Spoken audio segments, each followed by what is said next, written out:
Hey guys, welcome to my first makeup tutorial.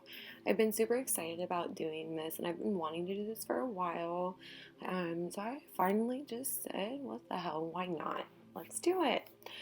So as you can see here, I start off with a basic concealer. I just want something super bright and white to make sure that my eyeshadow comes out as bright as possible.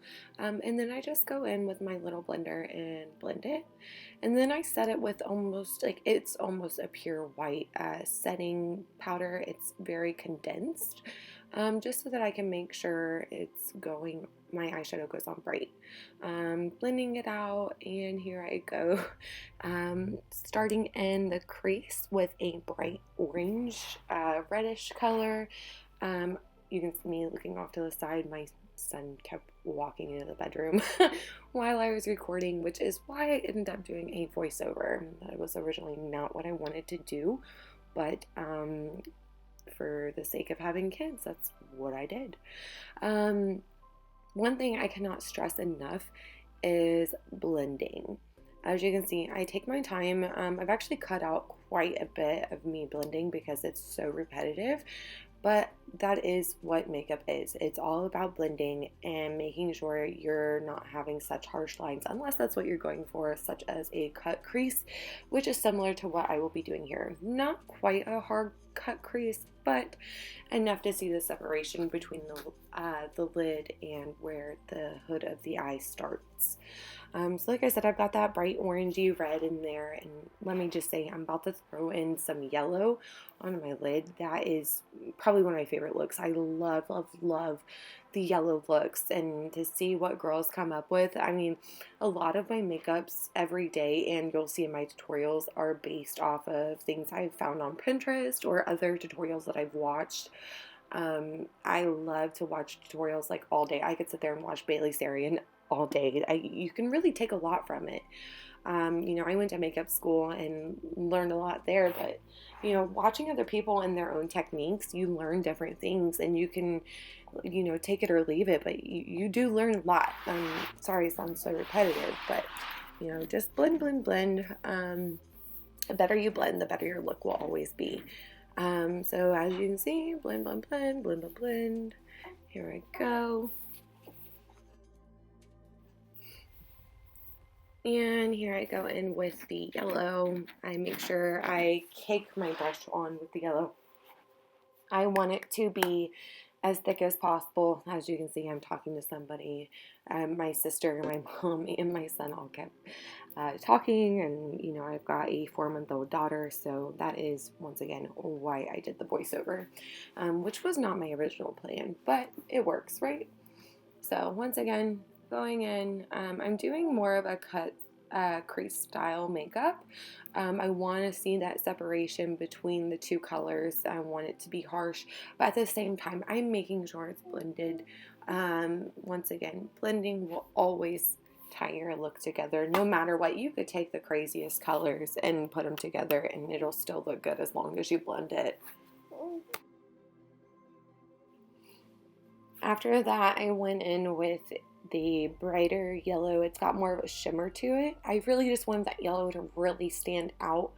Again, I love the yellow looks, and I just was making sure that you could actually see the shimmer in there. That's why I got so close up to the camera. I mean, comparing it to that lid that I'm working on there and versus the next lid, you can definitely tell the difference.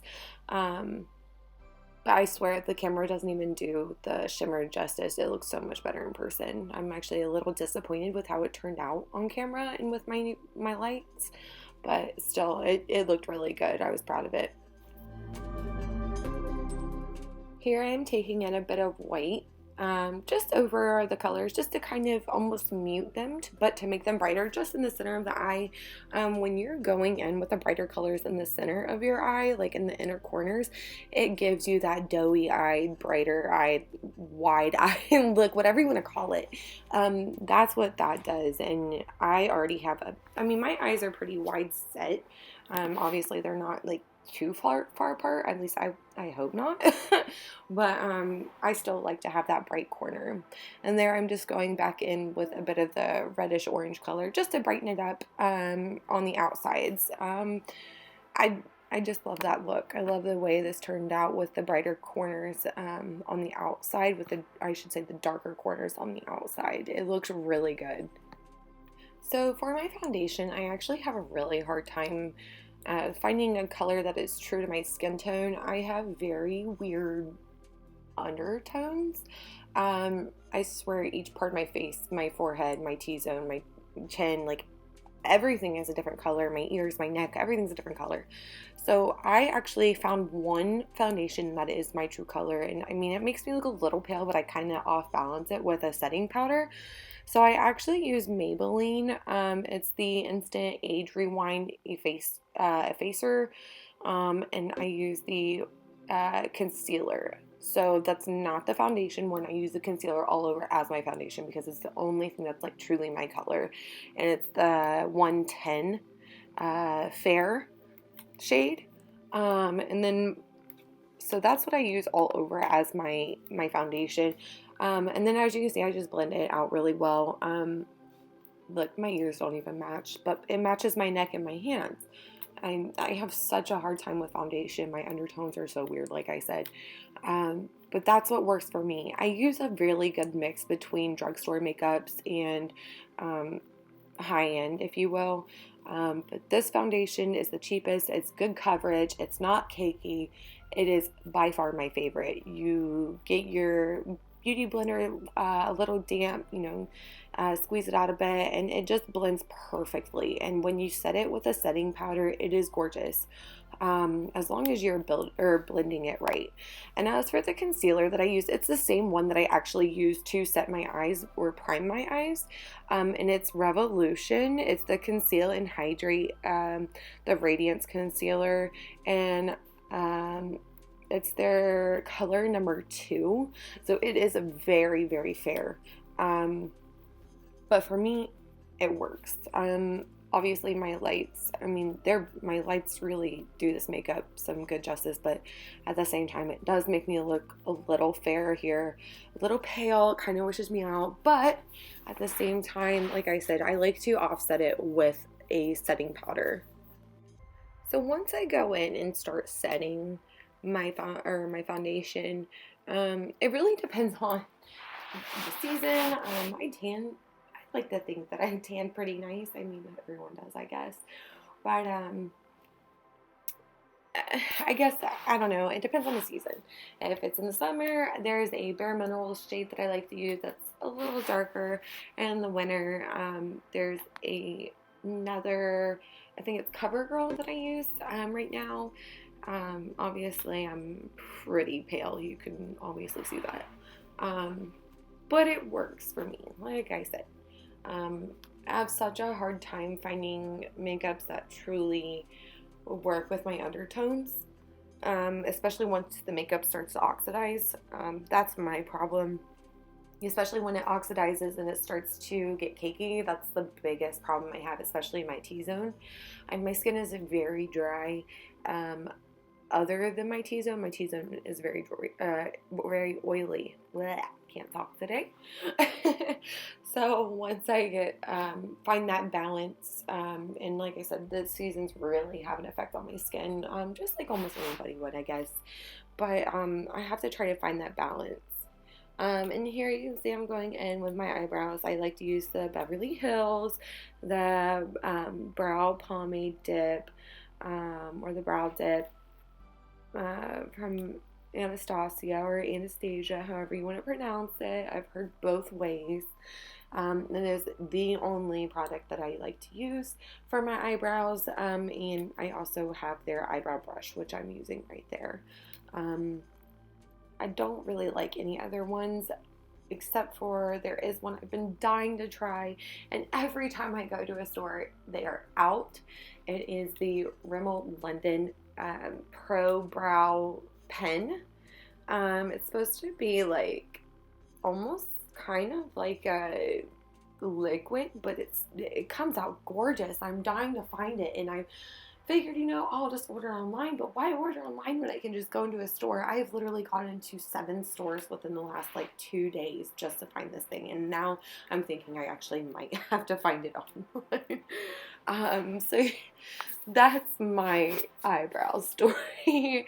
I've actually had quite a bit of a journey with my eyebrows, trying to find if I like them thin or, you know, thick. And right now I feel like I'm at a happy medium, and it works. So here for my contour, I go in obviously with my contour brush, and then I take that extra, it's more like a condensed contour brush, and I just blend it out so that way I don't have those super harsh lines. And then there's my highlight. It's a very white highlight. I like this one for the winter. I think it works well in the summer. I like to do the golden, like yellows and pink colors. And once again, with my eyes there, I'm just going back in with some of the white, like sparkles, the white glitter, just to brighten up the inner corners, give it that, you know, that finishing look. And, you know, want to touch up the bottoms and make it really pop. Here I'm just kind of cleaning up my creases and making sure that everything is, you know, where it's supposed to be. Once again, going back in under the eye, trying to make sure I get that popping color. I did it with a yellowish bright color, and then on the edges, oops, in my eye, just touched up with that bright orange color to help, you know, give that accent. Oops, in the eye again. As far as a liquid liner, I am extremely picky. I only use liquid liners. I know a lot of girls love the gel liners, and I like them for a while, but my favorite is a liquid. And I only use e.l.f. It's so cheap. You can pay $3 to $5 depending on what you want. And you just have so much control over the brush. That's the only thing that I use. Absolutely love it. And sometimes I'll even take the end of my like the very, very tip of the brush of my eyeliner brush, and I'll just go kind of in between the start of where my eyelashes start on my eyelid, just so that I know I'm kind of filling in those spots where my shadow might have fallen and that my mascara doesn't cover. So with this look today, I'm doing a cat eye. I like this look. I'm generally a cat eye person. I always have been. I kind of actually had to tell myself to steer away from the cat eye because I felt like I was doing it too much. I mean, like, I think I went 5 years of only doing a cat eye. So, but this one, I had to do it. It's my classic look. Ooh, look, I was moving the other day and banged out my knuckles. They look so gross. That bothers me so much. I probably shouldn't point that out, but I'm sure you guys are staring at it. Also, I just wanted to tell you guys too, with this look, I decided not to do any lashes. Generally, I would, but I think I was just getting so frustrated with everybody coming in and out while I was filming. I just decided not to. I kind of feel bad because I do feel like this look would have really been tied together with the lashes, but I think it still turned out well. There I'm just kind of throwing in more color with it, and then also I do use 2 different types of mascara just because I like the brushes, and they're 2 different brands, so I like the consistency to them. I think it helps with the thickness and really getting in there to make sure that those lashes stand out and pop. And also too, I usually would use a blush, but I don't know. I guess I was just afraid to go too pink with this one. I really am still experimenting with my blush colors and finding out what I like. But overall, I felt like this look really came together. And I also used a Kylie Jenner lipstick. I will have to go into the description below to remember what, you know, list what color it was. But overall, I think this look really came together. But yeah, so tell me what you guys think. This is, like I said, my first tutorial. So tell me what you think. I'll keep doing them. If not, tell me to go away.